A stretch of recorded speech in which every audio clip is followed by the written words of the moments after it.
Mana buvim 5 ta yetim bolaga qiz bola bo'lib, ona bo'lib kelganlar. Yo'q, qanaqa qilib rozi bo'lganlar bunga?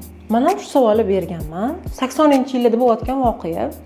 Mana birinchi bergan savolim, bujon hozirgi kunda ayollar o'zini bolasiga onalik qila olmayapti. Uradi, so'kadi, boshqa tarbiya beradi. Siz qanaqa qilib 5 ta bolaga onalik qila olgansiz? Begona bolalarga onalik qila olgansiz deb so'raganman. O'zlarining bolalari bo'lgan? Undan keyin ikkita tuqqanlar o'zlari ham, общий 7 ta hozir. Shunaqa ahil inoq, biz katta bo'lganimizda bilganmiz, shu bizning buvimiz o'gaylar. Shunaqa halizgacha shunaqa, juda ahil. Shok bo'lgan so'raganman-da, yanachi bolalar ham onaga mehrli. Mana ona deyshadi, opa deyshadi, mana o'gaylar, u boshqonadan bo'lgan, ajratish hech qanaqa narsalar yo'q.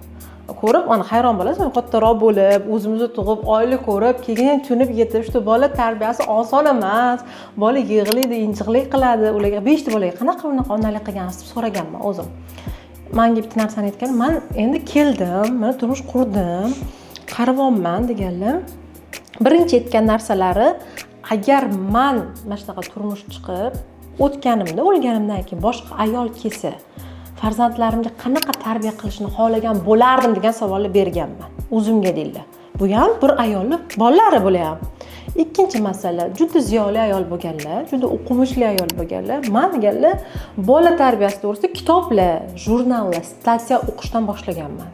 Keldim, hop keldim. Endi bular qanaqa tarbiyalaydiganman deylar. Kitoblar o'qishni boshlaganman, statiyalar o'qishni boshlaganman. O'zim ustida onalik opitni rivojlantirishni boshlaganman. Hali o'zlarining radnoy bolalari bo'lmasdan. O'zlari radnoy bolalar bo'lmasdan turib, men onamdan birinchi so'ragan narsam, "Voy, uni qanaqa qabul qilgansizlar?" desam, "Men onam juda mehrga muhtoj bo'lganmiz, zo'r qabul qilganmiz" dedilar. Nega? Nega unaqa bo'lgan desa, birinchi kelib bizga qilgan ishlari hozir modni bo'lgan, check-up qilamiz-ku. Birinchi kelib o'sha payt 40 yil oldingi gapda, 40 yil oldin buvim o'sha kelib, o'sha zamonda 5 ta bolani olib birinchi bo'lib poliklinikaga borganlar. Ularni medosmotrdan o'tkaztirganlar hammasini. Qani qaysida nimalar bor, shunga qarab aytadilar, yo'lantirganlar bizani.